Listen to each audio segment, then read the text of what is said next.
Hi students, అందరికీ స్వాగతం. Welcome to LTX classes. నేను మీ ఎస్పి రాజన్ అలియాస్ ఎస్పిఆర్. మన యొక్క హిందూ న్యూస్ అనాలిసిస్కి స్వాగతం. ఈరోజు మనం 10th ఫిబ్రవరి 2023 యొక్క హిందూ న్యూస్ అనాలిసిస్ అనేది చూడబోతున్నాం. So kindly hold on. మీ యొక్క ఎనర్జీ, మీ యొక్క స్ట్రెంగ్త్, మీ యొక్క నాలెడ్జ్ అంతా హోల్డ్ చేసుకుంటూ ఈ క్లాస్ అనేది చివరి వరకు వినగలరు. So we are gonna provide a huge amount of content, understanding and everything through this classes. So first of all చూడండి, ఈరోజు చెప్పబోయే కంటెంట్ నుంచి పీవైక్యూనే ఇస్తున్నానండి. సో ప్రతి ఒక్కరు ఆన్సర్ చేయాలి ఈ క్వశ్చన్కి. సో ఈ క్వశ్చన్ ఆల్రెడీ మీకు 2019లో అడిగిన క్వశ్చన్. క్లాస్ ఎండ్లో ఈ క్వశ్చన్ ఏంటో చూపిస్తాను. అలాగే ఈరోజు నేను డిస్కస్ చేయబోయే టాపిక్లో ఆల్రెడీ అడిగిన ఒక మెయిన్స్ క్వశ్చన్ కూడా ఉందండి.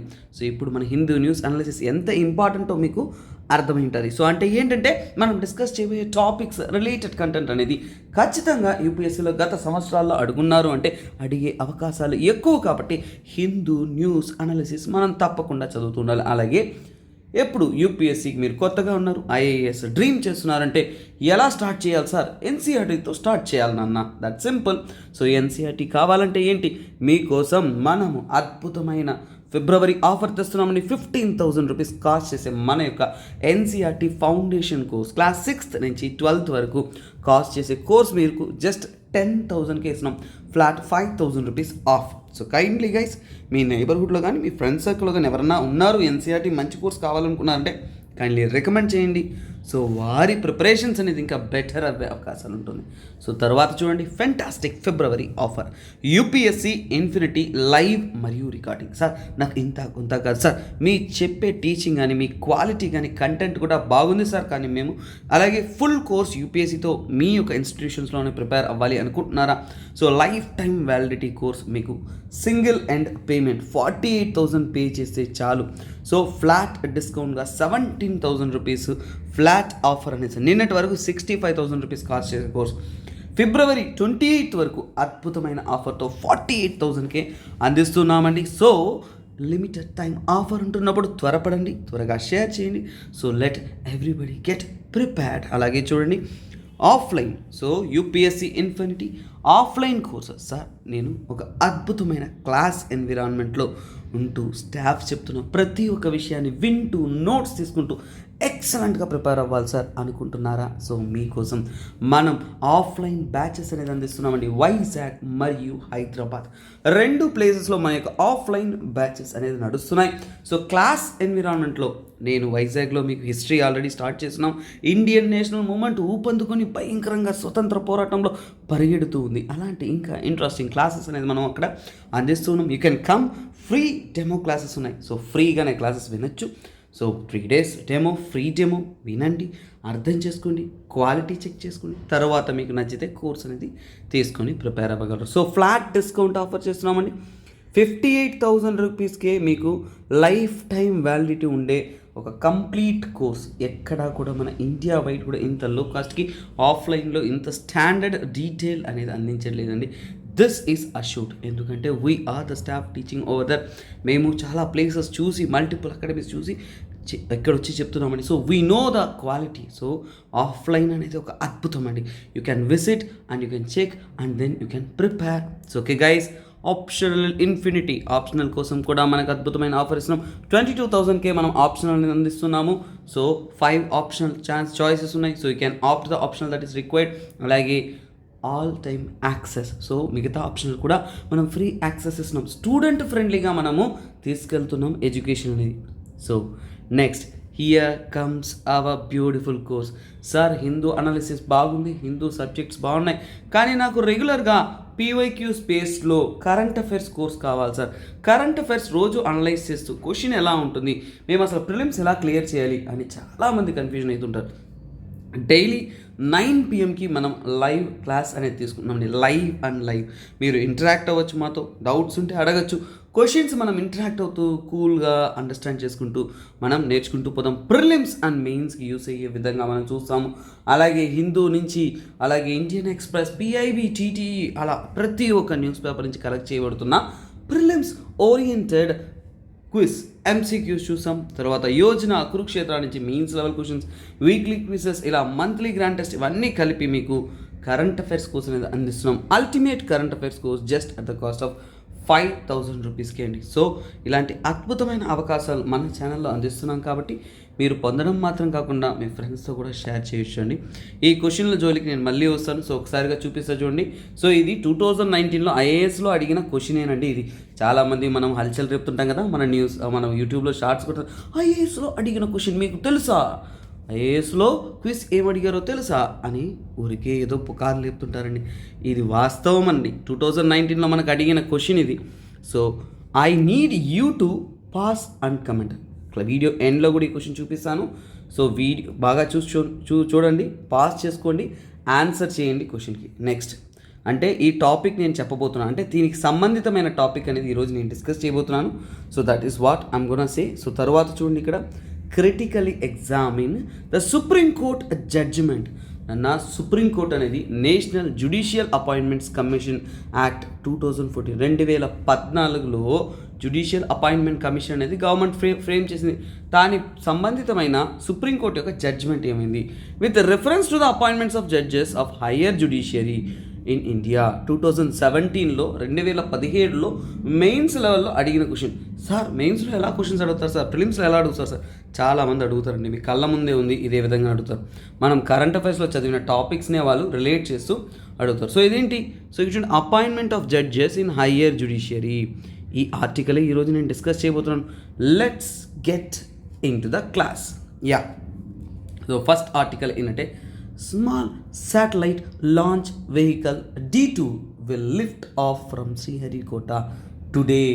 సో రేపు న్యూస్ ఏమొస్తుంది తెలుసా, small satellite launch vehicle D2 is successful in placing the satellites in the right orbit.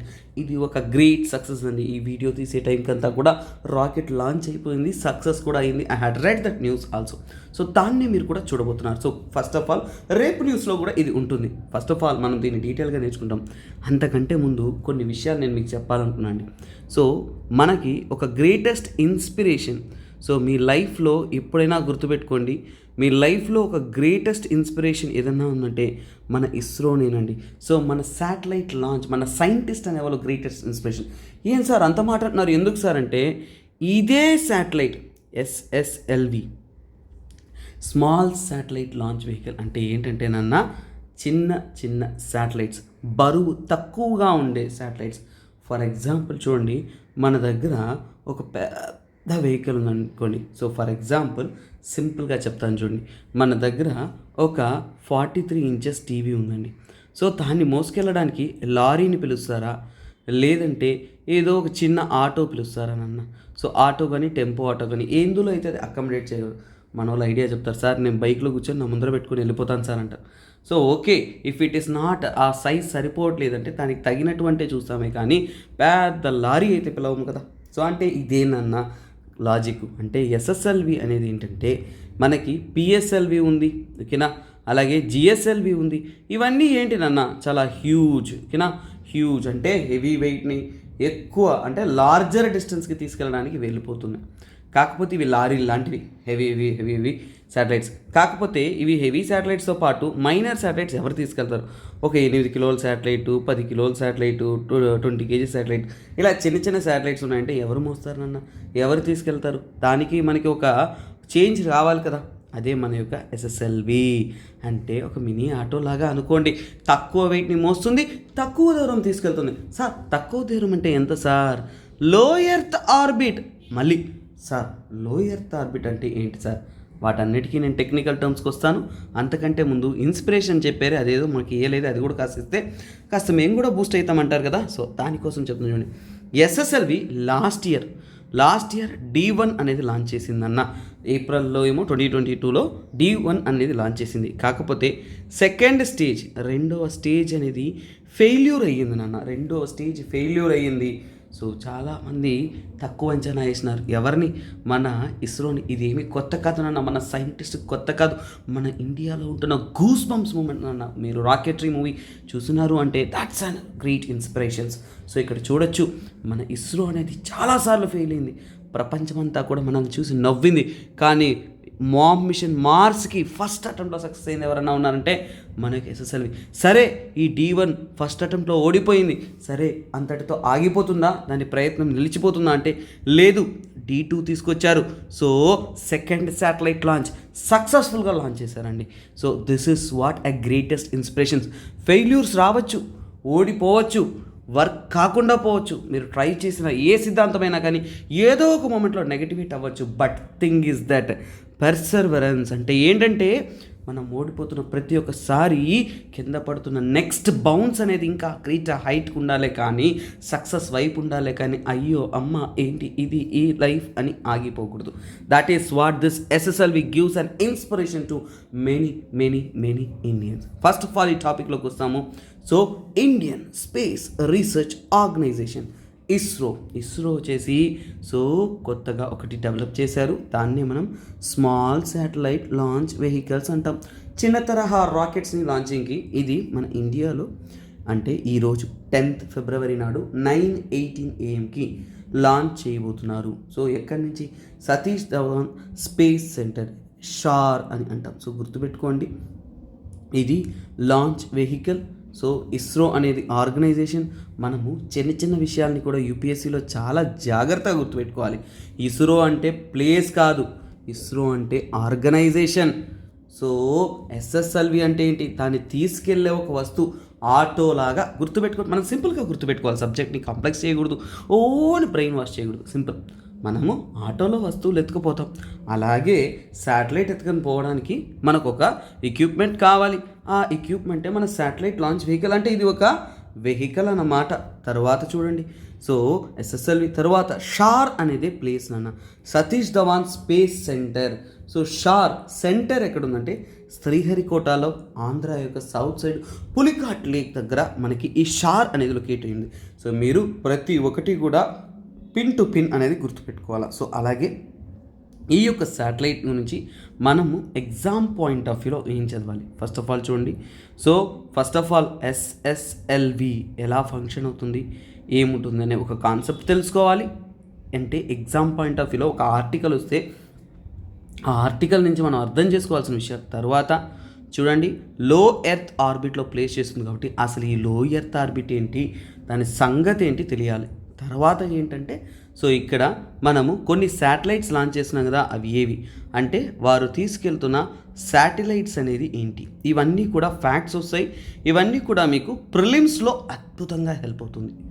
కాకపోతే మెయిన్స్ లెవెల్లో ఆలోచిస్తున్నప్పుడు ఈ ఎస్ఎస్ఎల్వి అనేది ఒక న్యూ ఇనిషియేటివ్. సో దానివల్ల బెనిఫిట్స్ ఏంటి, సో మనం ఆలోచించాలి. బెనిఫిట్స్ ఏంటి, అలాగే మన ఫ్యూచర్ ఏంటి, అంటే ఏంటి ఈ ఎస్ఎస్ఎల్వి వల్ల మన ఇండియా యొక్క ఫ్యూచర్ ఏంటి, అలాగే దీనివల్ల మనకి ఇంకా మన యొక్క లాంచ్ ప్రాసెస్లో ఏమేమి చేంజెస్ జరగచ్చు అనే విషయాలను మనం బ్రెయిన్లో ఆలోచించామంటే దట్ ఈస్ యువర్ మెయిన్స్ నాన్న. సో ప్రిపరేషన్స్లోనే పద్ధతి మారిపోతుంది. ఒక ఫ్యాక్ట్ని చదువుతున్నామంటే ప్రిలిమ్స్, ఒక అండర్స్టాండ్ చేసుకున్నామంటే ప్రిలిమ్స్, ఇంకా డీటెయిల్డ్ అనాలిసిస్ చేస్తున్నామంటే, థింక్ చేస్తున్నామంటే that is your mains. So let me take you to the topic one after other. So మనము ఇక్కడ తెలుసుకుందాం మన యొక్క ఎస్ఎస్ఎల్వి. సో ఎస్ఎస్ఎల్వి ఏదైతే ఉంటుందో ఈ ఎస్ఎస్ఎల్వి అనేది ఏం లాంచ్ చేస్తుందంటే యాక్చువల్గా శాటిలైట్స్ గురించి చెప్తాను ఫస్ట్. సో ఇది మోసుకెళ్తున్న శాటిలైట్స్ అనేది లగేజ్ ఏంటో తెలుసుకుందాం. సో ఫస్ట్ వన్ ఏంటంటే EOS-07. సో అది ఫస్ట్ తీసుకెళ్తున్న శాటిలైట్ నేమ్ అంటే EOS-07. ఇది 156.3 kgల బరువు అనేది ఉంటుంది. ఇది ఎవరిచే డెవలప్ చేయబడింది? This is our Indian satellite ISRO. మన ఇస్రోచే డెవలప్ చేయబడిన ఒక శాటిలైట్. సో ఇది ఏంటంటే this is a micro satellite. ముఖ్యంగా మైక్రో శాటిలైట్ బస్సెస్ని, కొత్త టెక్నాలజీని, అలాగే ఫ్యూచర్ ఆపరేషన్. సో ఏంటంటే ఇది ఒక ఎక్విప్మెంట్ లాంటిది. సో ఇది ఎందుకు బెనిఫిట్ చేస్తుందంటే మనము ఇక్కడ నుంచి మైక్రో శాటిలైట్స్ అనేది లాంచ్ చేస్తుంటే వాటిని అబ్జర్వ్ చేయడానికి, ఓకేనా, అలాగే కొత్త టెక్నాలజీ ఆపరేషన్స్కి అనేది ఇది హెల్ప్ అనేది చేస్తుంది. సో తర్వాత నెక్స్ట్ మనం లాంచ్ చేసిన శాటిలైట్ అంటే జానస్, ఓకేనా, జానస్-1 అనేది. ఇది సుమారుగా 10.2 kgs మాత్రమే. ఇప్పుడు మీకు అర్థమైందా? సో దిస్ ఇస్ వాట్ నాన్న. సో మనం యూజ్ చేసే టెక్నాలజీ అనేది చిన్న బరువు కలిగిన శాటిలైట్స్ని తీసుకెళ్లే విధంగా ఉపయోగపడుతుంది. సో జానస్-1 అనేది సో అలాంటి ఒక మైన్యూట్ శాటిలైట్.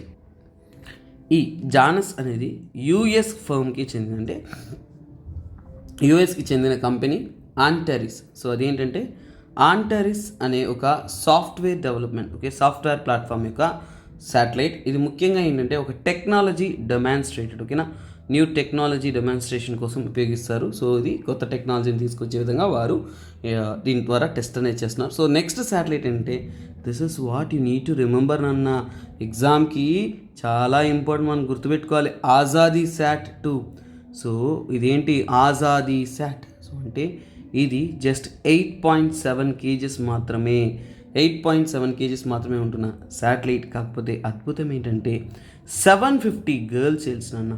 సో 750 ప్లస్ అంటే 750 ప్లస్ కదా, 750 గర్ల్స్, 750 గర్ల్స్ కలిసి, గర్ల్స్ స్టూడెంట్స్ ఎవరైతే ఉన్నారో, సో గర్ల్స్ స్టూడెంట్స్ ఎవరైతే ఉన్నారో వారు తయారీ చేసిన ఒక సో కాల్డ్ శాటిలైటే ఇది. సో ఇది ముఖ్యంగా ఏంటంటే వాళ్ళ యొక్క స్టూడెంట్స్ యొక్క కోఆర్డినేషన్స్తో, యాక్చువల్గా వారి యొక్క గైడెన్స్తో చెన్నై బేస్డ్ ఫర్మ్ ఒకటి ఉంది, చెన్నై నుంచి ఒక ఆర్గనైజేషన్స్. దాన్ని ఏమంటారంటే స్పేస్ కిడ్స్, సో ఆ ఆర్గనైజేషన్ నేమ్ ఏంటంటే స్పేస్ కిడ్స్ ఇండియా. సో వారి తరపు నుంచి లాంచ్ చేసిన ఒక శాటిలైట్ ఇది. సో 750 అంటే మీకు కళ్ళకొట్టి గుర్తు రావాలా, 75 years ఆఫ్ ఇండిపెండెన్స్ కూడా మనం సెలబ్రేట్ చేస్తున్నాం కదా. సో అలాంటి విషయాలను గుర్తు తెచ్చుకుంటూ, అలాంటి విషయాలను మనము సెలబ్రేట్ చేస్తూ, ఇలాంటి ఇనిషియేటివ్ అనేది, అది కూడా ఉమెన్ ఇంపార్టెన్స్, మహిళల యొక్క ఇంపార్టెన్స్, గర్ల్ చైల్డ్ ఎడ్యుకేషన్ యొక్క ఇంపార్టెన్స్, ఇలాంటివన్నీ తెలియజేస్తున్నటువంటి విధంగా, గుర్తు చేస్తున్నటువంటి విధంగా సో ఇది ఏంటంటే లాంచ్ అనేది చేశారు. సో యాక్చువల్గా ఇప్పుడు మనము వస్తాము మన యొక్క ఎస్ఎస్ఎల్వి గురించి. ఎస్ఎస్ఎల్వి లాంచ్ చేసిన శాటిలైట్స్ గురించి నేను డీటెయిలింగ్ అనేది మీకు ఇచ్చున్నాను. సో ఓవరాల్గా మీకు అర్థమైంది. నెక్స్ట్ ఎలిమెంట్ ఏం చెప్పాను నేను, అసలు ఎస్ఎస్ఎల్వి అంటే ఏంటి, సో వాటి గురించి బేసిక్ స్టడీస్ అనేది చేయాలి. సో ఎస్ఎస్ఎల్వి, ఎస్ఎస్ఎల్వి గురించి మనం తెలుసుకుందాం. అసలు ఆ శాటిలైట్ ఎలా ఉంటుంది ఏంటి అనేది మనం స్టడీ చేస్తాం. సో ఫస్ట్ ఆఫ్ ఆల్ దాన్ని స్టడీ చేసేటప్పుడు we shall look in to the satellite image అన్న. సో శాటిలైట్ అనేది ఈ విధంగా ఉంటుందండి, పెన్ నిలబెట్టినట్టు ఉంటుంది, పర్లేదు, we can study forward.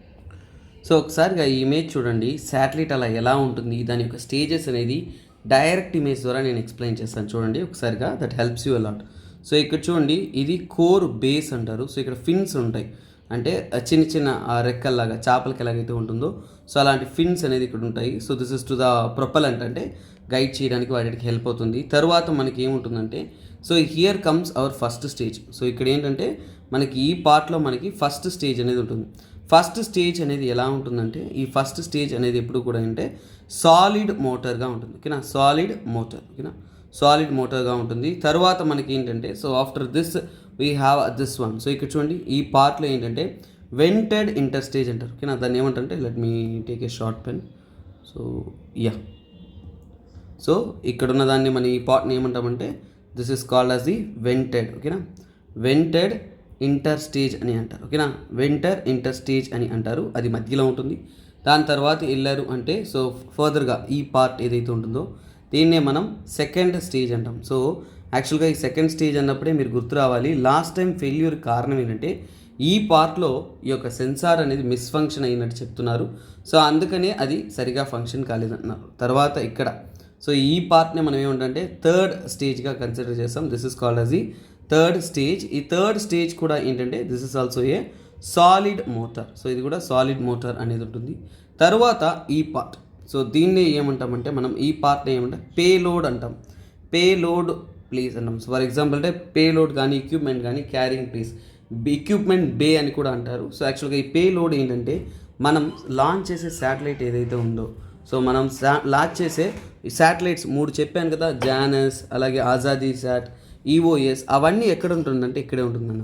For example మనము లాంచ్ చేయాలనుకున్నది తలపైన ఎత్తి పెట్టుకొని పాపం మన బండి కాస్త ముందుకు కొనసాగుతూ పైకి వెళ్ళి, సో తర్వాత ఒక్కొక్క స్టేజ్ రిలీవ్ అయిన తర్వాత ఫైనల్లీ ఏంటంటే it will put the satellites in the right orbit. So ఇది ఏంటంటే ఫంక్షనల్గా ఈ శాటిలైట్ యొక్క సెవరల్ స్టేజెస్ చెప్పడం జరిగింది. సో ఓవరాల్గా ఈ యొక్క శాటిలైట్ యొక్క హైట్ తీసుకున్నాం అనుకోండి, టాప్ టు బాటమ్, సో ఇది 34 మీటర్ల పొడవు ఉంటుంది. సో వెడల్పు తీసుకున్నాము అంటే, సో ద విడ్త్ అంటే డయామీటర్ తీసుకున్నామంటే ఇట్ ఈస్ 2 meters డయామీటర్. చాలా చిన్న satellite comparatively. So overall lift off weight అనేది మనకి ఎంత ఉంటుందంటే 120 tons దాకా ఉంటుంది. లిఫ్ట్ ఆఫ్ చేసేటప్పుడు ఫ్యూయల్ వెయిట్ ఇవే ఎక్కువగా ఉంటాయి. సో 120 టన్స్ దాకా ఉంటుంది. మరి పేలోడ్ ఇక్కడ టాప్ ఏదైతే ఉంటుందో ఇక్కడ పేలోడ్ మనం ఎంత వెయిట్ వరకు శాటిలైట్స్ ఇందులో లాంచ్ చేయొచ్చు అంటే, సో చూడండి 500 కేజీల వరకు 500 కేజీల వరకు బరువు కలిగిన శాటిలైట్స్ అని మనం లాంచ్ చేయొచ్చు.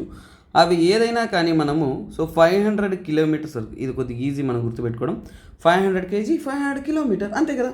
సో 500 కేజీ వరకు బరువు కలిగిన శాటిలైట్స్ అనేది 500 కిలోమీటర్స్ హైట్ వరకు మనము వీటిని ప్లేస్ చేయగలము. సో అలాగే ఇది ఏంటంటే ప్రస్తుతం ఈ శాటిలైట్స్ ఏంటంటే శాటిలైట్ లాంచ్ వెహికల్ అనేది ఏంటంటే సో మనకి ఓకేనా. సో ఈ యొక్క ప్రస్తుతం ఉన్న శాటిలైట్స్ అనేది so at the rate of so అంటే అప్రాక్సిమేట్గా ఏంటంటే 450 కిలోమీటర్స్ హైట్లో అనేది ప్లేస్ చేసిందన్న. కాకపోతే దీని యొక్క చాలా చాలా ఇంపార్టెన్స్ ఏంటంటే లో ఎర్త్ ఆర్బిట్ అంటే తక్కువ డిస్టెన్స్ ట్రావెల్ అవ్వాల్సిన శాటిలైట్ అనేటిని మనం వీటి ద్వారా లాంచ్ చేస్తాం. సో మెయిన్స్ అనాలిసిస్లో ఏంటంటే ఫీచర్స్ అంటే వీటి యొక్క సిగ్నిఫికెన్స్ ఏంటి అంటే, ఫర్ ఎగ్జాంపుల్ అంటే ఈ ఎస్ఎస్ఎల్వి యొక్క ముఖ్యత్వం ఏంటి, వాటి యొక్క ఇంపార్టెన్స్ ఏంటో మనం చూద్దాం. సో జనరల్గా మనం తీసుకున్నామంటే ఇలాంటి చిన్న చిన్న శాటిలైట్స్ లాంచ్ కలిగిన తక్కువ బరువు కలిగిన రాకెట్స్ వల్ల ఫ్యూచర్ ఇండియాకి ఏం ప్రయోజనం అంటే, ఫస్ట్ ఆఫ్ ఆల్ లో కాస్ట్ అన్న, దీనివల్ల మనం తక్కువ కాస్ట్కే శాటిలైట్స్ లాంచ్ చేయొచ్చు. అలాగే లో టర్న్ ఓవర్ టైం అంటే మనకేంటంటే ఈ యొక్క శాటిలైట్ లాంచ్కి అయ్యే టైం అనేది తక్కువ, ఎందుకంటే పెద్ద శాటిలైట్ తయారు చేయాలంటే సో దాని పెద్ద రాకెట్ తయారు చేయాలంటే ఎక్కువ టైం పడుతుంది. సో ఇదంటే తక్కువ టైమే కదా, సో టైం. సో అలాగే ఏంటి మనకి సో మల్టిపుల్ లాంచెస్ చేయొచ్చు, అంటే మల్టిపుల్ శాటిలైట్స్ కానీ మల్టిపుల్ లాంచెస్ కానీ ఇవి ఈజీగా చేయొచ్చు. సో ఫ్లెక్సిబిలిటీ ఈజీ, మనం అనుకున్నప్పుడంతా కూడా మనం లాంచ్ చేసుకోవచ్చు, అవసరాన్ని బట్టి లాంచ్ చేసుకోవచ్చు. ఇంతకుముందు అలా కాదు, మనం లాంచ్ చేసేటప్పుడు ఏవైనా రిక్వైర్మెంట్ ఉంటే డిమాండ్ బేస్గా వెళ్ళేది, కానీ ఇప్పుడు డిమాండ్ అనేది తగ్గిపోతుంది. సో మనము ఎప్పుడైనా మనకి లాంచ్ చేయాలనుకున్నప్పుడు రిక్వైర్మెంట్ బట్టి మనం లాంచ్ చేసుకునే అవకాశాలు అనేది ఉంటుంది. తర్వాత ఏంటంటే ఇది మనకి ఇన్ఫ్రాస్ట్రక్చర్ తక్కువ, ఓకేనా. అంతకుముందు ఉన్నటువంటి మన లార్జ్ పిఎస్ఎల్వి కానీ జిఎస్ఎల్వి కానీ వాటికి కావాల్సిన ఇన్ఫ్రాస్ట్రక్చర్ కంటే కూడా కంపేర్ చేసుకుంటే వీటి యొక్క ఇన్ఫ్రాస్ట్రక్చర్ అనేది చాలా తక్కువ. సో అది మాత్రమే కాకుండా మనము ఈ యొక్క స్మాల్ శాటిలైట్ లాంచ్ వల్ల ఏంటంటే స్మాల్ పేలోడ్స్ వల్ల ఏంటంటే ఈ బిజినెస్ అనేది పెరుగుతుంది. అంటే ఈ యొక్క శాటిలైట్ లాంచ్ కానీ ఫర్ ఎగ్జాంపుల్ మన ఇండియన్ గవర్నమెంట్లో ఉంటున్న ఇండస్ట్రియల్ సెక్టార్లో ఉంటున్న బిజినెస్ పర్సన్స్ కానీ వారి యొక్క రిక్వైర్మెంట్స్ని వీటి ద్వారా లాంచ్ చేసుకోవచ్చు.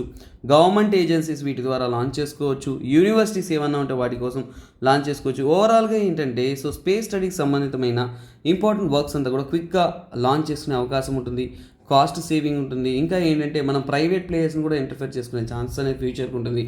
సో ఈ యొక్క శాటిలైట్ సక్సెస్ అయ్యింది అంటేనే మనకి చాలా చాలా చాలా చాలా బెనిఫిట్స్ ఉంటుందండి. సో తర్వాత ఈ శాటిలైట్స్ అనేది ఓకేనా, ఈ శాటిలైట్స్ అనేది లాంచ్ చేసేటప్పుడు ఈ యొక్క శాటిలైట్స్ అంతా కూడా సర్క్యులర్ ఆర్బిట్లో లాంచ్ చేసినట్టు చెప్తున్నారు.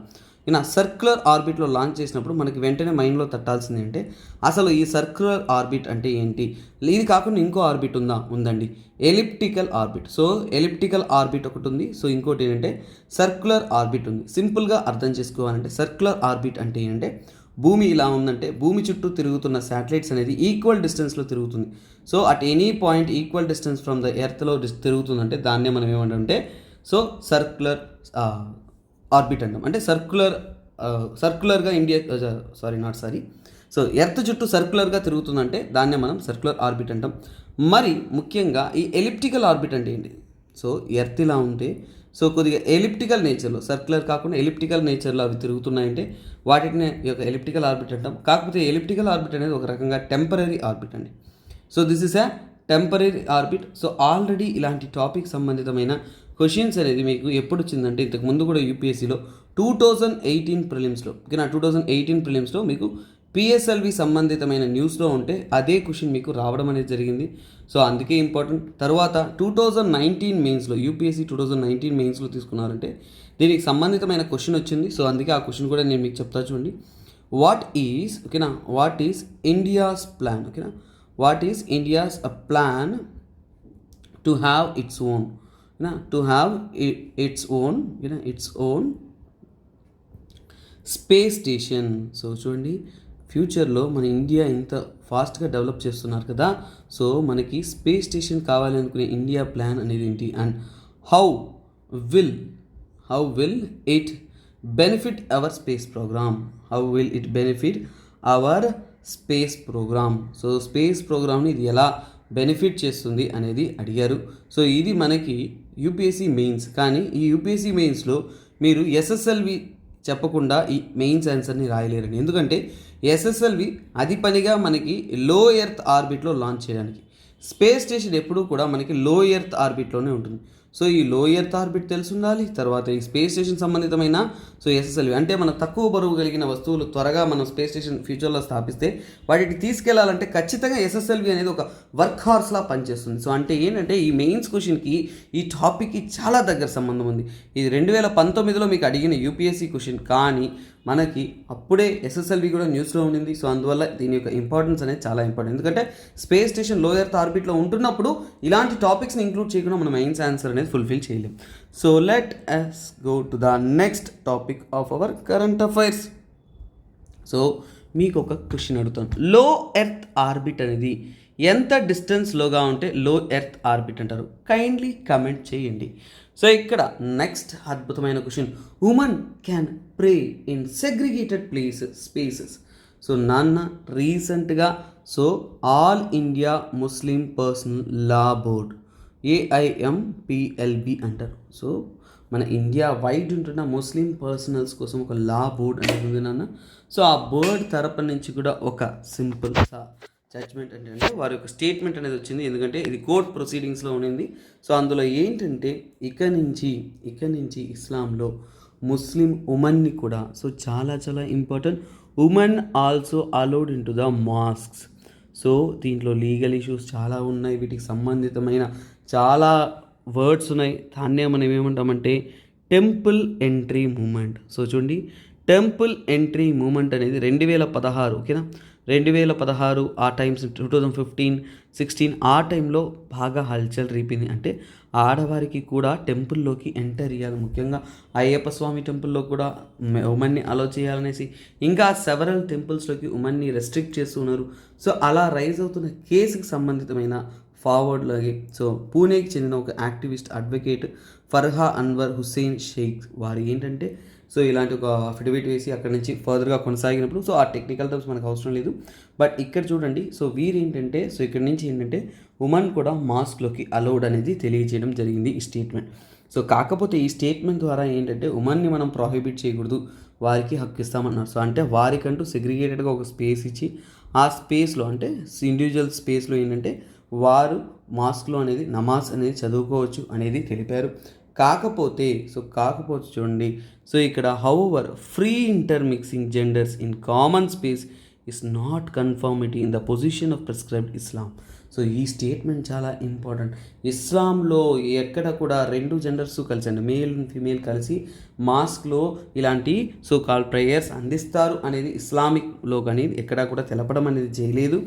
అలాగే బోర్డ్ మెంబర్స్ ఎంతదా మనకి ఆల్ ఇండియా ముస్లిం పర్సనల్ వారు తెలిపినా కానీ బోర్డ్ మెంబర్స్ కానీ క్లర్క్స్ అంటారు, ఒక్కొక్క దానికి ఏంటంటే ఒక్కొక్క మాస్క్కి క్లర్క్స్ ఇలా ఉంటారు. వారంతా కూడా చాలామంది మల్టిపుల్ ఒపీనియన్ తెలుపుతున్నారు. ఇంకా ఏంటంటే ఈ ఉమెన్ని వారిని అలౌ చేస్తామని వారు చెప్పేశారే కానీ దానికి అలౌట్ చేయడానికి మన యొక్క ప్రొవిజన్స్లో అనేది చాలా వరకు రెస్ట్రిక్షన్. రిలీజియన్ అనేది one of the sensitive topic. ఇది మనకి న్యూస్లో ఉన్న ఆర్టికల్. కాకపోతే మన ఎగ్జామ్ పాయింట్ ఆఫ్ వ్యూ ఎలా చదువుతామంటే చూడండి, ఉమెన్ ఇన్ ద స్పేస్. ఇది ప్రిలిమ్స్ అండ్ మెయిన్స్లో చాలా ఇంపార్టెంట్. అందువల్ల వీటికి సంబంధితమైన కొన్ని టెక్నికల్ టర్మ్స్ అలాగే ప్రీవియస్గా జరిగిన మూమెంట్స్ వాటి గురించి ఒక ఓవర్ వ్యూ అనేది ఇస్తాను. ఈ టెంపుల్ ఎంట్రీకి సంబంధితమైన టాపిక్ చదువుతున్నప్పుడు మీకు కొద్దిగా బ్యాక్గ్రౌండ్ అనేది తెలియాలన్నా ఏంటంటే 1924 టైంలో వైకోమ్ సత్యాగ్రహ అంటారు. ఏంటది వైకోమ్ సత్యాగ్రహ అంటారు. ఇది ఏంటంటే ముఖ్యంగా అప్పుడు జరిగిన హిస్టారికల్ ఎలిమెంట్ వేరు, ఇప్పుడు జరిగేది వేరు. కాకపోతే టెంపుల్లో మాకు కూడా హక్కు కావాలని మొట్టమొదటిసారిగా స్టార్ట్ అయింది అప్పుడేనండి. యాక్చువల్గా 1924 వైకోమ్ సత్యాగ్రహ అనేది కేరళ బేస్డ్ ఇన్సిడెంట్స్ అవి. ముఖ్యంగా చెప్పాలి అంటే కేరళలో నారాయణ గురు, కేలప్పన్ ఇలా చాలామంది ఉన్నారండి. పోరాట వీరులు వీరంతా కూడా ఏంటంటే ఈ వైకోమ్ సత్యాగ్రహం ఏంటంటే లో క్యాస్ట్ పీపుల్, ఓకేనా, లో క్యాస్ట్ పీపుల్ అంతా కూడా టెంపుల్లోకి నాట్ అలౌడ్, ఓకేనా, not allowed in to the టెంపుల్లోకి వాళ్ళని అలౌ చేసేవాళ్ళు కాదు. ఇలాంటి క్యాస్ట్ బేస్డ్ డిస్క్రిమినేషన్ తప్పు అని కేరళ పర్యాతనం అనేది ఒకటి లాంచ్ చేశారు. ఆ లాంచ్ చేసి అక్కడి నుంచి ప్రోగ్రామ్స్ కండక్ట్ చేసి వరుసగా పీపుల్ అనేది టెంపుల్ ఎంట్రీలోకి తీసుకెళ్తున్నారు. ఈ మూమెంట్కి ముఖ్యమైన పర్సన్ ఎవరంటే నారాయణ గురు అంటారు, ఓకే, నారాయణ గురు అంటారు. సో ఇవన్నీ కూడా మీరు హిస్టరీ ఎలిమెంట్స్లో చదువుతున్నప్పుడు గుర్తుపెట్టుకోవాలి. ఎందుకంటే సింపుల్గా ఒక ఎండ్ అనేది తీసుకోకూడదన్న, అది ఎక్కడి నుంచి ప్రారంభమైందో కూడా మనం తెలుసుకోవాలి. సో దీనికి గాంధీ గారు కూడా సపోర్ట్ చేశారు. కేరళలో వచ్చేసి నారాయణ గురు ముందంచలో ఉన్నారు. తమిళనాడులో ఈవి రామస్వామి నాయకర్ అంటారు ఓకేనా, ఈవి రామస్వామి నాయకర్. సో ఆయన పెరియార్ అంటారు ఓకేనా, అతను. సో ఇలా చాలామంది. సో ఇంకా కర్నూలు ఇలాంటి ప్రాంతాల్లో కూడా ఈ మూమెంట్స్ అనేది చాలా గ్రేట్గా కొనసాగింది. పంజాబ్లో కూడా అకాలీస్ ఇలాంటి మూమెంట్స్ అనేది, అలాగే సామూహిక భోజనం అంటే కిచెన్స్ ఫర్ ఆల్, అలా చాలా అఫైర్స్ అనేది ఆ కాలం ఆ హిస్టారికల్ ఎలిమెంట్స్లోనే స్టార్ట్ అయింది. సో ఇది ఏంటంటే అప్పుడు జరిగిన సో కాల్డ్ మూమెంట్ వేరు. సో అప్పుడు జరిగిందంతా కూడా so that is for the low caste people. కాకపోతే మోడర్న్గా జరుగుతున్నది అంటే ఉమెన్. సో అంటే ఏంటంటే జెండర్ బేస్డ్ డిస్క్రిమినేషన్ కూడా తప్పు అనే విధంగా ప్రపంచంలో ప్రతి ఒక్క క్షణం అప్గ్రేడ్ అవుతూ మనము ఒక్కొక్క విషయాన్ని కొత్త రకంగా చూస్తూ ఉండాలన్న. సో అలాగే పాత మూమెంట్స్ అన్నీ కూడా ఎప్పుడూ కూడా కాలంతో పాటు అప్గ్రేడ్ అవుతుంది. సో ఉమెన్ అనేవారు సో ఒక రకంగా చెప్పాలి అంటే ఇట్స్ ఎ సోషల్ టబు అంటాం. సో ఉమెన్ అనేది ఏంటంటే women temple entry movement. So రీసెంట్గా జరుగుతుందంటే women temple entry movement. So దీనికి సంబంధితమైన సో ఆర్టికల్సే చూస్తాం. సో మనము ఫస్ట్ ఆఫ్ ఆల్ కొన్ని విషయాలు తెలుసుకోవాలి. సో ఉమెన్ అనేవారు సో మాస్క్లో అలౌడ్ చేయడానికి ఓకేనా, మాస్క్లో అలౌ చేయడానికి ఫస్ట్ ఆఫ్ ఆల్ వారి యొక్క రిలీజియన్ ఏం చెప్తుందో మనం తెలుసుకోవాలన్న. సో అఫీషియల్గా ఏం చెప్తున్నా అంటే స్టేటస్ ఆఫ్ ముస్లిమ్స్ అంటే ముస్లిమ్స్ ప్రకారం ఇస్లామిక్ లా ప్రకారం ఓకేనా, ఇస్లామిక్ లా ప్రకారం ఎటువంటి బ్యాన్ కూడా విధించలేదు అని చెప్తున్నారు. అంటే ఉమెన్ అనేది సో ఉమెన్ అనేవారు ఎక్కడా కూడా మసీదులోకి రాకూడదు అనే ఒక సెంటెన్స్ కానీ ఎక్కడైనా కానీ మెన్షనింగ్ కానీ లేదు అనేది చెప్తున్నారు. కానీ యాక్చువల్గా ఏంటంటే ఆ యొక్క శాంక్టిటీ ప్లేస్ ఆఫ్ వర్షిప్స్లో శాంక్టిటీ మెయింటైన్ చేస్తూ, అలాగే ఉమెన్ అంతా కూడా ఏంటంటే వారి యొక్క హౌస్ హోల్డ్ వర్క్స్ ఇవన్నీ ఉన్నారు. సో వారి యొక్క ప్యాట్రియార్కల్ సొసైటీలో హస్బెండ్కి అంటూ కొన్ని రెస్పాన్సిబిలిటీస్, ఉమెన్కి అంటూ కొన్ని రెస్పాన్సిబిలిటీస్, అలాగే ఉమెన్ అనేది చైల్డ్ కేర్ చేయాలి, హౌస్ కేర్ చేయాలి. కాబట్టి అక్కడ మనం ఏంటంటే 5 days ప్రేయర్ అందించడం కోసం సో ఆ యొక్క టైం డిలే కాకూడదనేసి అలా ఫిక్స్ అయిపోయి అలా అదొక కష్టంగా వచ్చేసిందే. కానీ ఎక్కడా కూడా Islamic Lalo women are not allowed అనేది మెన్షన్ చేయలేదు అనేది ఇస్లామిక్ ఉమెన్స్ యొక్క ఒపీనియన్. సో ఇది ఏంటంటే 2022లో ఈ టాపిక్ అనేది కరెంట్ అఫైర్స్ ఉంది. 2022లోని 2017లో ఉంది, 2016లో ఉన్న కరెంట్ అఫైర్స్ అండి ఇది. సో ఇంతకాలం తర్వాత మళ్ళీ ఈ జడ్జ్మెంట్ రావడం వల్ల ఆ కరెంట్ అఫైర్స్ అనేది మళ్ళీ లైమ్లైట్కి వస్తుంది కాబట్టి అవి కూడా మనం తెలుసుకోవాలి. సో అలాగే చూడండి ఇస్లామిక్ లా ప్రకారం ప్రేయర్ అనేది మనం ఎక్కడి నుంచి అన్నా చేయొచ్చండి.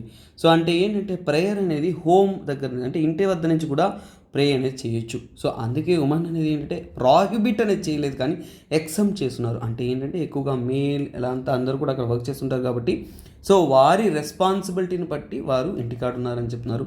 ఖురాన్లో సో మనం ఇస్లాం చదువుతున్న ఖురాన్ ఏదైతే ఉంటుందో అక్కడ నో ప్రాహిబిషన్స్ ఉమెన్ కంటూ ఎటువంటి ప్రాహిబిషన్స్ అనేది లేదు అనేది చెప్తున్నారు. సో మాస్లో ప్రేయర్స్ ఇవ్వడానికి వీటికి కానీ ఎలాంటి ప్రాహిబిషన్స్ లేదు. ఖురాన్ అనేది ఎప్పుడూ కూడా జెండర్ న్యూట్రల్ అనేది చెప్తున్నాను. అంటే ఏ జెండర్ని ఫేవర్ చేస్తునో అలా లేదు. Quran is a gender neutral టర్మ్సే ఉపయోగించినట్టు చెప్తున్నారు. అలాగే ఇస్లామిక్ లాలో ఆజాన్ అంటారు ఓకేనా, ఆజాన్ అంటారు. సో ఇందులో ఏంటంటే పర్ డే 5 ప్రేయర్స్ అనేది ఇస్తుంటారు, డైలీ ప్రేయర్స్. ఆ డైలీ ప్రేయర్స్ ఇస్తున్నప్పుడు ఏంటంటే సో అక్కడి నుంచి ఆజాన్ సో మనకి పిలుస్తారు కదా, సో అక్కడ పిలుస్తున్నప్పుడు అలా ఇన్విటేషన్ చేసినప్పుడు ఆ ఇన్వైట్మెంట్ అనేది సో ప్రేయర్కి నాట్ ఓన్లీ మెన్ కంటూ పిలుస్తున్నట్టు కాదు, జనరల్గా ప్రేయర్కి రమ్మని. అంటే బోత్ ద మెన్ అండ్ ఉమెన్కి ఇవ్వబడుతున్న పిలుపు అనేదే ఇస్లామిక్ లా అనేది నమ్ముతుంది. ఇంకా చెప్పాలంటే చాలామంది హజ్ పిల్గ్రిమేజ్ వెళ్తుంటారు తెలుసా. హజ్ పిల్గ్రిమేజ్ వెళ్తున్నప్పుడు ఆ హజ్ కానీ ఉమ్రా ఇలాంటి పిల్గ్రిమేజెస్ వెళ్తున్నప్పుడు మెక్కా మదీనా కూడా వెళ్తారు కదా. సో మెక్కా అండ్ మెదీనా సో ఇలాంటి ప్లేసెస్కి వెళ్తున్నప్పుడు కూడా మహిళలు కూడా వెళ్ళొచ్చు. మహిళలకి కూడా సపరేట్ హాల్స్ అనేది ఉన్నాయన్న. సో అంటే వారు కూడా ప్రేయర్స్ అందించడానికి సపరేట్ హాల్స్ అనేది ఉన్నాయి. సో ఒక సబ్జెక్ట్ చదువుతున్నప్పుడు బ్యాక్గ్రౌండ్ స్టోరీ మనకు ఖచ్చితంగా ఉండాలి. అసలు ఆ మతం ఏం చెప్తుంది, ఆ మతం ద్వారా ఏం తెలుసుకోవాలి అనేవి మనం క్లియర్గా తెలుసుకోవాలి. అలాగే వెస్ట్ ఏషియన్ కంట్రీస్, మన యొక్క వెస్ట్ ఏషియన్ కంట్రీస్ అంటే అరబ్ దేశాలు ఏవైతే ఉన్నాయో సో అలాంటి వెస్ట్ ఏషియన్ దేశాలు ఏవైతే ఉన్నాయో వెస్ట్ ఏషియన్ దేశాల్లో కూడా మనం చూసాము అంటే అలాంటి యొక్క బ్యాన్ అనేది లేదు. No ban on women. West Asian దేశాల్లో కూడా ఎక్కడ కూడా నో బ్యాన్ ఆన్ ఉమెన్ అనేది చెప్తున్నారు. అంటే మహిళలు మాస్క్లో వెళ్ళకూడదు, ప్రేయర్ చేయకూడదు అనే బ్యాన్ అనేది లేదని చెప్తున్నారు. అలాగే మనం చూసామంటే యూఎస్, కెనడా ఇలాంటి దేశాల్లో కూడా మనం పరిస్థితి చూసాము అంటే, సో యూఎస్, కెనడా ఈ ప్రాంతాల్లో కూడా ఎలా ఉంటుందంటే, సో ఉమెన్ ఆర్ యాక్సెసింగ్ అంటే మాస్క్లో వచ్చేసి ఉమెన్ కూడా, మహిళలు కూడా ప్రేయర్స్ అనేది ఇస్తున్నారు, ప్రే అనేది చేస్తున్నారు అనేది వారు క్లియర్గా అనేది తెలుపుతున్నారు. సో అంటే ఏంటంటే this is what actual statement. కాకపోతే కొన్ని ప్రాంతాల్లో, కొన్ని దర్గా, హాజ్ అలీ దర్గా ఇలాంటి ప్రాంతాల్లో వారు ఏంటంటే కొన్ని శాంక్టమ్ సాక్టోరం లోపల అలో చేయకుండా ఉన్నారని చెప్తున్నారు. సో దానివల్లనే 2016లో కేసు అనేది రైజ్ అయింది. ఎక్కడంటే బాంబే హైకోర్టులో. ఆ కేసు ఎక్కడ రైజ్ అయిందన్న బాంబే హైకోర్టులో కేసు అనేది రైజ్ అయ్యి, సో అక్కడ లీగల్ ఇష్యూ అనేది అయింది. సో అలాగే ఈ యొక్క లీగల్ ఇష్యూ అనేది ఏంటంటే, సో ఎప్పుడైనా కానీ సో మహిళలకు కానీ అలాగే జెంట్స్ అయినా కానీ మెన్ అండ్ ఉమెన్కి అనేది ఈక్వల్ రైట్ అనేది ఉండాలి. సో ఈక్వల్ రైట్ అనేది మెన్ అండ్ ఉమెన్కి అనేది ఖచ్చితంగా ఉండాలి. Equal right for men and women అనేది ఉండాలి. సో అలా కాకుండా ఉమెన్ని అలో చేయకుండా డిస్క్రిమినేట్ చేస్తున్నారు అంటే అది ఆర్టికల్, సో మన కాన్స్టిట్యూషన్ ఆర్టికల్స్ అయినా 15 కానీ 16 కానీ అలాగే మన యొక్క రిలీజియస్ ఆర్టికల్ 25ని వైలేట్ చేసినట్టు చెప్తున్నారు. అలాగే ఇంకొకటి ఏంటంటే so article number 44. So article number 44 ఏంటంటే యూసిసి అంటే uniform civil code. Uniform civil code అంటే సింపుల్గా చెప్తా చూడండి. మనము స్కూల్లోకి వెళ్తున్నాం నాన్న. సో స్కూల్లోకి వెళ్తున్నప్పుడు సో జనరల్గా ఏంటంటే అందరికీ యూనిఫామ్, ఒక అబ్బాయి మాత్రం పాపం రిచ్ కిడ్, ఆ అబ్బాయికి ఎప్పుడు యూనిఫామ్ లేదు, రోజుకి రంగురంగులు డ్రెస్ వేసుకున్నారు.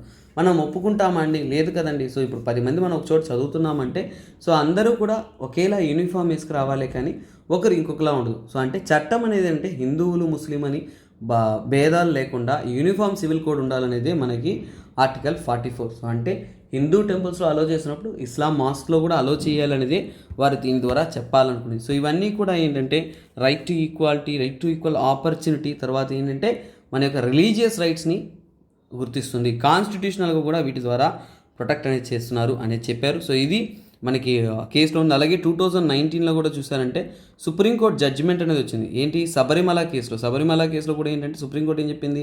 సో ఎక్కడైనా కానీ ఈక్వల్ హక్కులు ఉన్నాయి. సో అందువల్ల ఒక సో కాల్ మనం సప్రెషన్ కానీ అలా మేల్ ప్యాట్రియార్కీ ఇలాంటివి చూపించకుండా సో ఈక్వాలిటీ అనేది ఇవ్వాలనేది ఈ జడ్జిమెంట్లో కూడా ఏంటంటే శబరిమల కేసులో కూడా ఏంటంటే ఉమెన్ ఆర్ అలౌడ్ అనేది తెలిపారు. సో ఇవన్నీ ఓవరాల్గా ఉంటున్న విషయం. So background, story, present, content అనేది ఈ యొక్క టెంపుల్లో ఎంట్రీ చేయడానికి బ్యాక్వర్డ్ క్యాస్ట్కి ఎలా స్టార్ట్ అయింది, ఉమెన్కి ఎలా స్టార్ట్ అయింది, మొత్తం అంతా కూడా చూసాం. సో నెక్స్ట్ ఆర్టికల్లోకి వెళ్దాం. సో నెక్స్ట్ 2 ఆర్టికల్స్ సింప్లీ ఒక కంటెంట్నే గుర్తిస్తుంది. సో ఆ కంటెంట్ని నేను మీకు క్లియర్ చేయబోతున్నాను. సో ఈ ఆర్టికల్ చూడండి, union government not planning to bill on appointment of judges. So చూడండి, నేను యూపీఎస్సీలో ఎన్జేఏసీ సంబంధితమైన సో ఒక న్యూస్ వచ్చింది. సో ఆల్రెడీ 2017లోనే ఒక క్వశ్చన్ వచ్చిందని చెప్పానా. సో అది ఇలాగే. సో అంటే ఏంటంటే ఇప్పుడు సుప్రీంకోర్టు ఉన్నారనుకోండి, సుప్రీంకోర్టు కానీ హైకోర్టు కానీ అందులో జడ్జెస్ని ఎవరు అపాయింట్ చేస్తారు? సో హయ్యర్ జ్యుడిషియరీలో జడ్జ్ అపాయింట్మెంట్ ఎలా చేస్తారు? సో దానికంటూ ఉండే ఒక so called organisation collegium. So collegium ఉంది. సో అక్కడి నుంచి అపోహలు మన పార్లమెంట్లో ఏంటంటే రాజ్యసభలో ఏంటంటే డిస్కషన్ వచ్చింది. సో సెంట్రల్ గవర్నమెంట్ అనేది ఈ యొక్క జడ్జెస్ అపాయింట్మెంట్ కోసం కొత్త తరహాలో ఏదో ప్లాన్ చేస్తున్నారు, ఈ కొలీజియన్కి ఇబ్బంది కలిగించేలా కొత్త చట్టాన్ని తేబోతున్నారు అందరు రైజ్ చేస్తే అప్పుడు రిజిజు మన సో కాల్డ్ మినిస్టర్ గారు, సో రాజ్యసభ ఎంపీ గారు, యూనియన్ మినిస్టర్ చేసి మాట్లాడుతూ, నాన్న బంగారం మేమేమీ అలాంటి ప్లాన్లు చేయలేదు ఇప్పటికీ, సో అందువల్ల మీరేం భయపడద్దు, కొత్తగా ఏమీ తేపోయేది లేదు మేము అని తేల్చి చెప్పారు. ఎందుకంటే వాళ్ళు ఆల్రెడీ తెచ్చిన ఎన్జేఏసీ బిల్ అనేది స్క్రూటినైజ్ అయిపోయింది. సో అంటే అది తిరస్కరించడం జరిగింది సుప్రీంకోర్టు. సో ఇలాంటివన్నీ కూడా ఇష్యూస్ నడుస్తుంది. సో ఇది న్యూస్ నాన్న. సో అలాగే నెక్స్ట్ న్యూస్ అంటే సో ఇక్కడ చూడండి, సో ఇక్కడ సో 1 మోర్ న్యూస్ చూపిస్తాను. సో అది కూడా దీనికి సంబంధించింది. సుప్రీంకోర్టుకి చెందిన collegium recommends 5 new chief justice for high courts. అంటే ఏంటంటే ఈ న్యూస్లో ఏంటంటే సుప్రీంకోర్టులో కొలీజియం తరపున నుంచి కూడా 5 కొత్త చీఫ్ జస్టిస్లు అనేది అపాయింట్ చేస్తున్నట్టు తెలిపారు నాన్న. సో అలా ఏంటంటే సో కొలీజియం అంటే ఏంటి ఇప్పుడు మనకు తెలియాల్సిందంటే కొలీజియం అంటే ఏంటి, సుప్రీంకోర్టు జడ్జిలు కానీ హైకోర్టు జడ్జిలు కానీ ఎలా అపాయింట్ చేస్తారు, అసలు స్టేటస్ ఏంటి, ఇప్పుడు ప్రస్తుతం ఎంతమంది ఉన్నారు జడ్జిలు, ఎంతమంది వ్యాకెన్సీ ఉంది అనేది మనం చూస్తాం. సో ఇవి తెలుసుకున్నామంటే ఈ ఓవరాల్ ఆర్టికల్లో మనకు అయిపోయింది. సో నెసరీ కంటెంట్, క్లబ్జీ కంటెంట్ ఉంటుంటుంది. బట్ థింగ్ ఈజ్ దట్ ఏంటంటే మనకి తెలియాల్సింది ఏంటనేది మనం ఎగ్జామ్ పాయింట్ ఆఫ్లో ఆలోచించాలి. సో ఈ కరెంట్ అఫైర్స్ ఎలిమెంట్ రాగానే మనకు అర్థమైపోయింది ఏం తెలుసుకోవాలి. సో ఇప్పుడు ఏం తెలుసుకోవాలో అర్థమైన తర్వాత మనం కంటెంట్లోకి వస్తాం. కంటెంట్లోకి రావడానికి ముందు ఈ ఆర్టికల్లో ఉంటున్న కొన్ని ఫ్యాక్ట్స్ మనకి చాలా ఇంపార్టెంట్. వాటిని నేను మీకు తెలుపబోతున్నాను. సో ఇక్కడ చూడండి, వ్యాకెన్సీస్ ఇన్ ద కోర్ట్ గురించి ఈ ఆర్టికల్లో ఇచ్చున్నారు. సో ఆర్టికల్ డైరెక్ట్గా చదవాలి, ఎందుకంటే ఈ డేటా అనేది ప్రస్తుతం very very very very very recent data. ఫిబ్రవరి 6వ తేదీ రిలీజ్ అయిన అద్భుతమైన డేటా. సో ఇక్కడ ఏంటంటే మన సుప్రీంకోర్టు యొక్క జడ్జెస్, సో జడ్జెస్లో ఏంటంటే మనకి శాంక్షన్ అయిన జడ్జెస్ ఎంత, 34 మంది జడ్జెస్ ఉండాలి. సో సుప్రీంకోర్టులో ఎంతమంది జడ్జిలు ఉండాలి, 34 మంది. కానీ ఎంతమంది ఉన్నారు, 32 మంది ఉన్నారు. అంటే ఏంటి, మనకి రిమైనింగ్ వ్యాకెన్సీస్ 2 వ్యాకెన్సీస్ అనేది ఫిల్ అవ్వాల్సి ఉంది. అదే హైకోర్టులో తీసుకున్నాం అనుకోండి, జడ్జెస్ యొక్క సంఖ్య ఎంత అంటే 1108. సో 1108 జడ్జెస్ అనేది ఉండాలి. ఓకేనా, అసలు ఉండేవారు ఎంతంటే 771 జడ్జెస్ అనేది ఉన్నారు. అంటే ఎంత జడ్జెస్ యొక్క వ్యాకెన్సీ పెండింగ్ ఉన్నాయి, 337 పోస్ట్స్ అనేది వ్యాకెన్సీ పెండింగ్ ఉన్నాయి. సో యూపీఎస్సీ కంటే ఇక్కడ ఏదో ఎక్కువ ఆపర్చునిటీ ఉన్నట్టుంది. సో అందరు జడ్జిలకు చదవడం స్టార్ట్ చేయండి. ఓకేనా, సో ఇక్కడ చూడండి, సో ఇక్కడ ఇంకొకటి ఏంటంటే కేసెస్ పెండింగ్ విషయంలో తీసుకున్నారు అంటే సుప్రీంకోర్టులో 69,000 కేసులు అనేది మనకి పెండింగ్ ఉన్నాయన్న. సో సుప్రీంకోర్టు వరకు తీసుకుంటేనే మనకి 69,000 కేసులు పెండింగ్ ఉన్నాయి.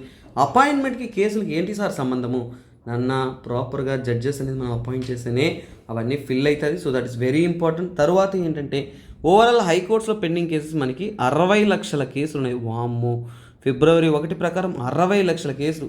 సో ఇంకా మనం కేసు అని వేసుకుంటే వాయిదాలు వెళ్తుంది అంటారు కదా. సో ఎందుకు సార్ అలా వెళ్తుందంటే దానికి సమాధానం ఇక్కడే ఉందండి. సో రీసెంట్గా ఫిబ్రవరి 1 ప్రకారం డేటా ప్రకారం మనకి 60 లక్షల కేసులు పెండింగ్ ఉన్నాయి. సో ఇది ఈ ఆర్టికల్లో ఇచ్చిన ఫ్యాక్ట్స్, అవి ఇంపార్టెంట్. తర్వాత కొలీజియం అంటే ఏంటంటే మల్టిపుల్గా మీరు రెగ్యులర్గా వీడియోస్ చూస్తున్నారు, మన పాలిటీ క్లాస్ వింటున్నాం అంటే తెలిసి ఉంటుంది. బట్ సింపుల్గా నేను ఒకసారి ఓవర్వ్యూగా మీకు చెప్పేస్తాను. సో స్టూడెంట్స్, ఇప్పుడు మనం చాలా ముఖ్యమైన తెలుసుకోబోతున్నాం, అసలు జడ్జిల్ని ఎలా అపాయింట్ చేస్తారు. సో చూడండి, మనకి సుప్రీంకోర్టులో ఉన్నారు, హైకోర్టులో ఉన్నారు. సో ఇక్కడంతా కూడా మనకి చీఫ్ జస్టిస్, జడ్జెస్ అంతా ఉంటారు. వారి అపాయింట్మెంట్ అనేది హిస్టారికల్ బ్యాక్గ్రౌండ్తో మీకు తీసుకెళ్తాను. ఫర్ ఎగ్జాంపుల్ చూడండి, 1950, ఓకేనా, 1950 నుంచి కూడా 1973, 1950 నుంచి 1973 వరకు. సో మన ఇండియాలో ఫాలో అయిన పద్ధతి అంటే conventional method. So conventional method అంటే ఏంటి సార్ అంటే ఏంటంటే సీనియర్ మోస్ట్ జడ్జ్. అంటే ఫర్ ఎగ్జాంపుల్ ఏంటంటే, సో సీనియర్ ఎవరైతే ఉంటారో, చీఫ్ జస్టిస్ ఒక రిటైర్ అవుతుందంటే వారి తర్వాత ఒక కాన్సెన్సస్, ఒక కన్వెన్షనల్గా డిసైడ్ అవుతూ సీనియర్ ఎవరైతే ఉంటారో, సీనియర్ మోస్ట్ జడ్జ్ ఎవరైతే ఉంటారో వారినే సిజేఐగా, చీఫ్ జస్టిస్ ఆఫ్ ఇండియాగా అనేది అపాయింట్ చేశారు. ఇలాంటప్పుడు 2 కాంట్రవర్సీ జరుగుతుంది. 1973లో ఎంఎన్ రాయ్ అనే అతను, not MN Roy, sorry that's a mistake, AN Roy అనే వారిని అపాయింట్ చేశారు. సో అతనికంటే 3 సీనియర్ ఉంటారు, కానీ ఇతను అపాయింట్ చేయడం అనేది జరుగుతుంది. సో అది కాంట్రవర్సీ లేపుతుంది. మళ్ళీ 1977లో కూడా ఇలాంటి ఒక అపాయింట్మెంట్ అనేది జరుగుతుంది. సో కాకపోతే ఇలాంటి కంటిన్యూస్గా ఇలాంటి ఇష్యూస్ జ్యుడిషియరీలో జరుగుతున్నప్పుడు ఎగ్జిక్యూటివ్, ఓకేనా, ఎగ్జిక్యూటివ్ మరియు జ్యుడిషియరీ మధ్య ఒక ఇష్యూ అనేది రైజ్ అవుతుంది. సో ఎగ్జిక్యూటివ్ అండ్ జ్యుడిషియరీ మధ్య ఇష్యూ రైజ్ అయ్యి అప్పుడు మనకి స్టార్ట్ అవుతుంది ఫస్ట్ జడ్జెస్ కేసు. సో అప్పుడు మనకి స్టార్ట్ అయ్యేదే ఫస్ట్ జడ్జెస్ కేసు అంటారు. సో ఫస్ట్ జడ్జెస్ కేసు అంటారు. సో ఈ కేసు ఎప్పుడు జరుగుతుందంటే 1982లో జరుగుతుంది. సో ఈ కేసు తర్వాత అనేది ఎవరు జడ్జ్ అవ్వాలి ఏంటి అనేది డెసిషన్స్ అనేది మారుతుంది. ఫర్ ఎగ్జాంపుల్ ఈ జడ్జికి, ఈ యొక్క కేసుకి ఇంకో పేరు కూడా ఉందన్న, దాన్ని ఏమంటే SP Gupta case, SP Gupta case అంటారు. సో ఎస్పీ గుప్తా కేసు అన్నా కానీ ఫస్ట్ జడ్జెస్ కేసు అన్నా కానీ ఒకటే. 1982లో జరుగుతున్న కేసు ఇది. సో ఈ 82 అండ్ 81 ఉంటుంది. సో ఆ టైమ్స్లో జరిగిన కేసు. ఇందులో ఏంటంటే, సో ఇక్కడ సో ఇంపార్టెన్స్ ఫస్ట్ జడ్జెస్ కేసులో ఇంపార్టెన్స్ ఏం చెప్పంటే చీఫ్ జస్టిస్ ఆఫ్ ఇండియా ఎవరైతే సిజేఐ ఉంటారో, సో వారు ఎవరిని రికమెండ్ చేస్తే వారే ఖచ్చితంగా సో కాల్డ్ జ్యుడిషియరీ అపాయింట్మెంట్ అనేది అవుతున్నారు. అంటే ఏంటి, సో ఇక్కడ ఏంటి, సో సిజేఐకి ఫుల్ పవర్ అనేది వచ్చేస్తుంది. అంటే నెక్స్ట్ జడ్జ్ ఎవరవ్వాలో రిటైర్ అవుతున్న జడ్జి గారే నిర్ణయిస్తారు. అలాగే వారు అనుకుంటే ఈ అపాయింట్మెంట్స్ని ఆపేంత వరకు కూడా ఉంటుంది, ఓకేనా. సో ఇక్కడ ఏంటి, ఎగ్జిక్యూటివ్ కన్నా కానీ ఇక్కడ ఇతని యొక్క పవర్ అనేది ఎక్కువగా ఉంటుంది. సో అలా ఇలా ఉండడం వల్ల so this will become an again issue. ఎందుకంటే మన సుప్రీంకోర్టు జడ్జిని అపాయింట్ చేసేది ఎవరినన్నా, సో అపాయింట్మెంట్ అనేది ప్రెసిడెంట్ తరపు నుంచి వస్తుంది. కాకపోతే ఈ యొక్క కన్సల్టేషన్, ఎగ్జిక్యూటివ్ కన్సల్టేషన్ అనేది లేదు కాబట్టి ఇది ఒక సమస్యగా ఉంటుంది. తర్వాత సెకండ్ జడ్జెస్ కేసు. సో మళ్ళీ ఇంకో జడ్జెస్ కేసు వస్తుంది, దాన్ని సెకండ్ జడ్జెస్ కేసు అంటాము. సెకండ్ జడ్జెస్ కేసు అనేది 1993లో స్టార్ట్ అవుతుంది. ఈ సెకండ్ జడ్జెస్ కేసెస్ ద్వారా ఏం తెలుస్తుందంటే ఇక్కడ కొద్దిగా కన్కరెన్స్ అంటారు. సో అంటే కన్వెన్షన్, తర్వాత ప్రైమసీ అంటే ఏంటంటే మోనోపోలీ లాగా చీఫ్ జస్టిస్ అనుకుంటే చేయొచ్చు అన్నది. సో ఈసారి ఏంటంటే కొద్దిగా చేంజ్ అనేది వస్తుంది. సో చేంజ్ అనడం ఏంటంటే, సో సిజే అనేవారు వారు సొంత డెసిషన్స్ తీయకుండా కన్సల్టేషన్ అనేది ఉండదు. సో అంటే ఏంటి, కొద్దిగా కన్సల్టేషన్ అనేది అవసరం. సో కన్సల్టేషన్ అంటే ఎవరిని కన్సల్ట్ అవుతారు సార్ అంటే సీజేఐ ఉంటారు నాన్న. సీజేఐతో పాటు ప్లస్ 2 సీనియర్ జడ్జెస్. సో సీజేఐతో పాటు 2 సీనియర్ జడ్జెస్ ఎవరైతే ఉంటారో సో వారిని కన్సల్ట్ అయ్యి సుప్రీంకోర్టు కానీ జడ్జెస్ని అపాయింట్మెంట్ చేయడం అనేది ఉంది. సో ఇది కూడా అంత ఫేవరబుల్గా లేదు. మళ్ళీ థర్డ్ జడ్జెస్ కేసు అనేది రైజ్ అవుతుంది. సో థర్డ్ జడ్జెస్ కేసు అనేది ఇది ఎప్పుడు జరుగుతుందంటే 1998లో మనకి థర్డ్ జడ్జెస్ కేసు అనేది జరుగుతుంది. సో ఇది యాక్చువల్గా ఏంటంటే ప్రెసిడెంట్ యొక్క రెఫరెన్స్ ప్రకారం ఏంటంటే సో ఇక్కడి నుంచి ఏంటంటే ఎక్స్పాండ్. సో ఈ యొక్క సీజేఐ 2 జడ్జెస్ ఎవరున్నారో సో ఇది సరిపోదు, ఈ డెసిషన్ మేకింగ్స్లో మళ్ళీ ప్రాబ్లం ఉంది అని చెప్పి దీన్ని ఎక్స్పాండ్ అనేది చేస్తారు. సో అప్పుడు వచ్చిన సిస్టమే మనకి కొలీజియం సిస్టమ్. సో అప్పుడు తెస్తారు కొలీజియం సిస్టమ్ అనేది తెస్తారు. సో ఈ కొలీజియం సిస్టంలో ఏంటంటే సో కొలీజియం సిస్టంలో ఇది ఒక అప్గ్రేడేషన్ లాంటిది. ఏంటంటే ఈసారి సీజేఐ అంటే చీఫ్ జస్టిస్ ఆఫ్ ఇండియాతో పాటు 4 సీనియర్ మోస్ట్ జడ్జెస్ అంటే 4 సీనియర్ మోస్ట్ జడ్జెస్ ఎవరైతే ఉన్నారో సో సీనియర్ మోస్ట్ జడ్జెస్ వారిని కూడా కన్సల్ట్ అవ్వాల్సిన అవసరం అనేది ఉంది. సో చూడండి, సో ఇక్కడ ఏంటంటే ఖచ్చితంగా ఏంటంటే సో ఒక అపాయింట్మెంట్కి సుప్రీంకోర్టు యొక్క జడ్జి అపాయింట్మెంట్ చేయడానికి సీజేఐ ప్లస్ 4 మెంబర్స్ టీం ఉండాలి. దాన్నే మనం కొలీజియం సిస్టమ్ అంటాము. సో ఇది దేని వరకు మనకి so this is supreme court collegium. మరి ఈ కొలీజియం సిస్టమ్ అనేది మారుతూ ఉంటుందన్న. మారుతూ ఉండమంటే అంతా మారిపోవడం కాదండోయ్. సో అంటే అపాయింట్మెంట్ చేసేటప్పుడు ఒక్కొక్కరికి ఒక్కొక్కలాగా.